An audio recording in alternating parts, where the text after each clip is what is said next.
now with AI and the prompts that you kind of have, um, I could see people doing like prompt jams where like you have an idea, like, hey, we're trying to solve this particular thing.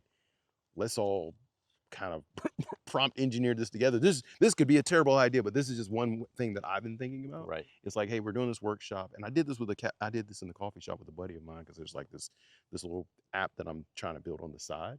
And I gave him my prompt, or like, this is what I'm trying to do. He came up Yeah. with his own prompt. We both generated new websites. It was like, oh, I like what's happening in yours. I didn't think about that capability.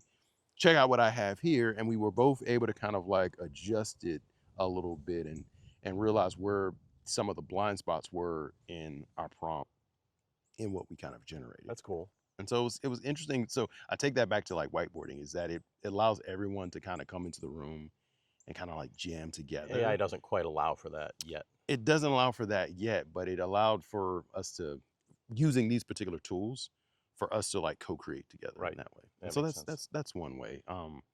But there's there's so many uses for AI, and I feel like everyone's like, what's the use? And the real use is like whatever works for you, like Mm, whatever allows you to remove barriers to achieving something that you want to kind of put out there in the world. It allows you to be like a thought partner. A lot of like I primarily use it as like a thought partner. It can be a coach. So typically if you're trying to like make something and you're trying to figure out like the right answer, you either have to like Google it, you have to go on like a Reddit forum, you have to like try to find a YouTube yep. video, watch the video. Oftentimes it's just like having like a person who's like right next to you, just like teaching you. That's You can awesome. ask any question and it's there all the time, which Yeah. is like which, That's the awesome. availability aspect of it is like really impressive, you know.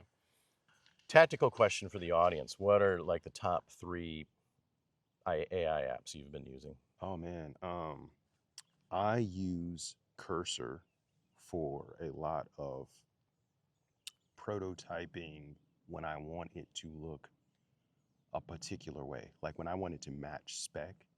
So with these AI agents, you're almost like a micromanager Mm, telling this agent what to do.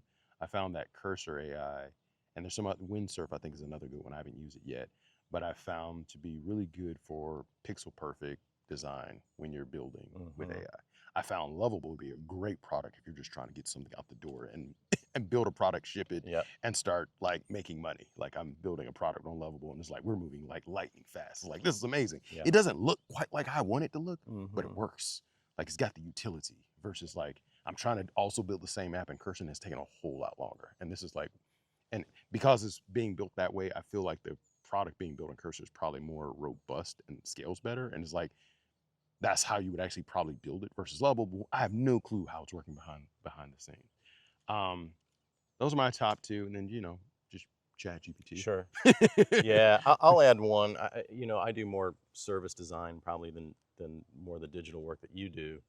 Uh, Boards has been great for me because you're That's doing a cool. lot of storyboarding, sort of quick sketch up of more lengthy experiences that you can do some very low fidelity prototypes with for services.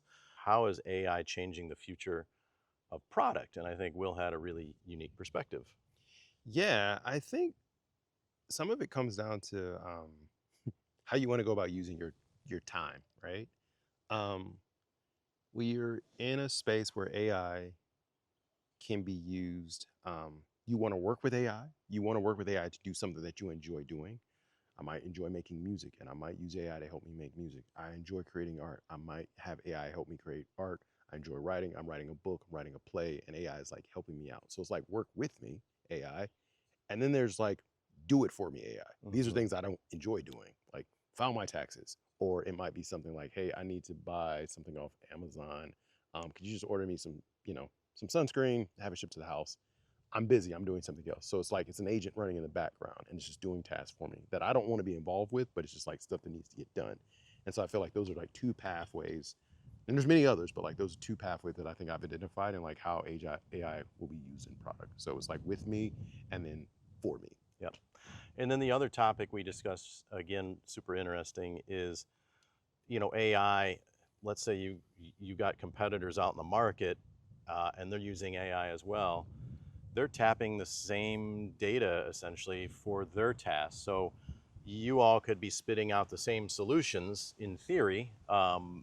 So how do you think about that as a designer? How do you think about differentiating your offering versus others in the market? Yeah, it's so back to the reference, like a buddy and I, we were vibe coding in a cafe, and we were both trying to make the same product, and we were both prompting using two different platforms. And when they both generated, they didn't look the same, but they used the same fonts. The layout was kind of the same, same similar stock art description.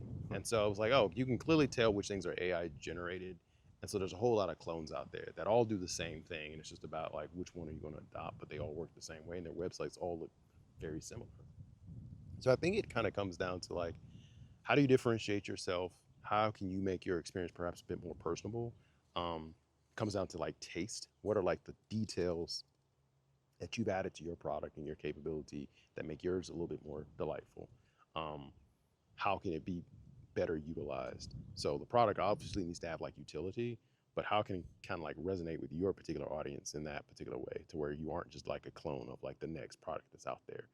What did you do to like elevate your product and take it a step further, um, to reduce friction for the audience, in that way? And so I think that's where you got to be thinking about AI, because like I think everybody can kind of like get something shipped out there, but because everyone can now ship something so quickly, there's just a lot of the exact same product out there. So like, what did you do to go a step further to make your product raise above the rest? Yeah.